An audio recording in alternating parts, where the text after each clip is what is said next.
Alors bonsoir à vous les amis et bienvenue sur la chaîne du Contrebandier. Aujourd'hui on se retrouve autour de la dégustation d'un rhum guadeloupéen issu de la plus petite distillerie de l'île, j'ai nommé le Longto Vieux ici présent, qui est un rhum agricole de pur jus de canne à sucre, qui titre à 45 degrés d'alcool et qui a passé 3 ans de vieillissement dans d'anciens fûts de cognac. Sans plus tarder, on est parti pour la dégustation.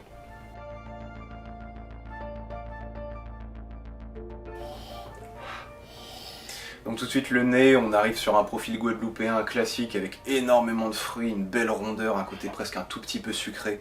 J'ai un côté abricot, il y a des agrumes en confiture, je pense à de l'orange, tu vois, vraiment de la chair d'orange, un peu, tout petit peu mielée, tu vois, comme ça. On a une petite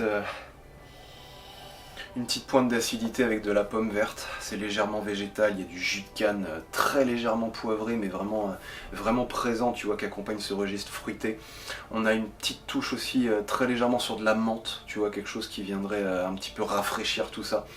On n'a pas énormément de marqueurs de bois, pas énormément de marqueurs de vieillissement, il y a peut-être un très léger côté épicé.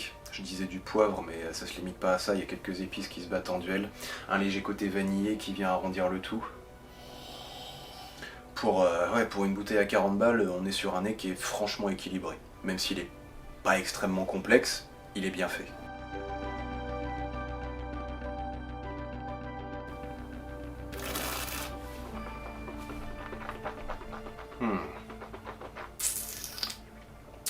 Donc l'entrée en bouche, elle assume un registre végétal qui est beaucoup plus important que ce que j'avais au nez.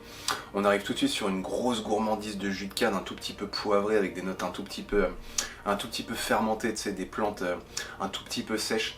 Juste après, il y a ce côté boisé qui arrive vraiment d'un seul coup, un boisé encore assez jeune qui amène son lot d'épices, il y a de la vanille, il y a un côté un tout petit peu fruité, tu vois, qui petit à petit fait son apparition de façon extrêmement plaisante, extrêmement agréable.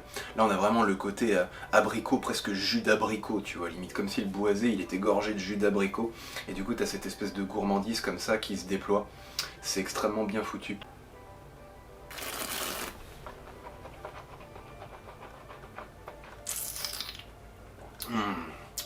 Ouais, ça se fait de plus en plus fruité.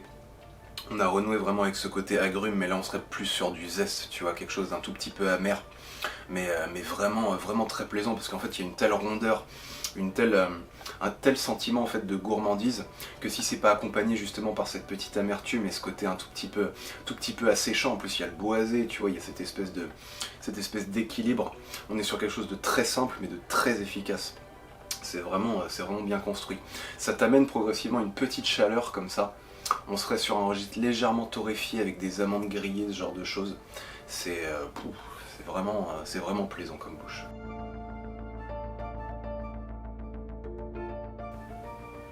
Donc c'est une finale qui est plutôt moyenne dans la durée, même si pour moi je trouve qu'elle est quand même vraiment équilibrée. C'est-à-dire qu'on a effectivement toujours les marqueurs de la fin de bouche avec ce côté un petit peu mordant, un petit peu piquant, un petit peu torréfié avec des amandes grillées, ce genre de choses. On a un boisé qui est plus présent sur la finale qu'au moment de la bouche, et qui te laisse une empreinte vraiment épicée, un tout petit peu vanillé là encore. Et en fait, même si on a beaucoup de marqueurs qui sont de plus en plus secs sur cette finale, il y a ce jus de canne et ce côté presque sur du jus de mangue, tu vois, limite, qui viennent arrondir tout ça et faire en sorte qu'on ait une logique du début jusqu'à la fin de la dégustation, où en fait, tu es sur un rhum guadeloupéen. Tu le sens dans le verre, du début jusqu'à la fin, et t'as vraiment ce soleil, tu vois, t'as vraiment ce côté gourmandise, tranquille, facile à boire, qui persiste jusque sur la finale, et je trouve ça très beau.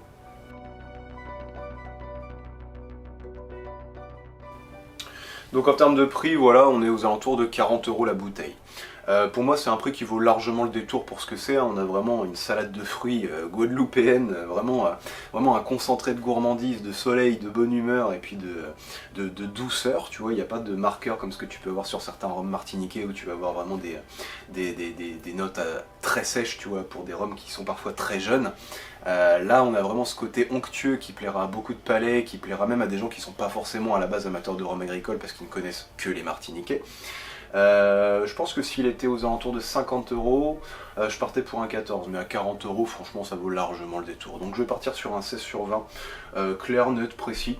Après, c'est pas non plus quelque chose qui va vous transcender forcément, mais si vous avez l'habitude de prendre des rhums agricoles dans cette catégorie de prix-là, que vous aimez les rhums à tendance un petit peu fruitée, voilà, avec un profil pas encore trop boisé, je pense que ça, c'est typiquement le genre de choses qui va vous faire kiffer, parce qu'on a vraiment une jolie petite complexité, et surtout, on a une logique, tu vois, du début à la fin de la dégustation, qui, moi, clairement, fait mon bonheur. Voilà, c'est toujours agréable d'avoir des rhums pas chers qui soient aussi efficaces. Et voilà les amis, c'était le contrebandier, j'espère que cette vidéo vous a plu. N'hésitez pas à commenter, partager, liker, ça fait toujours plaisir. Puis moi de mon côté je vous souhaite une excellente journée, une excellente soirée, peu importe l'heure à laquelle vous regardez ça, de toute façon c'est pareil. Puis je vous dis à très vite. Ciao.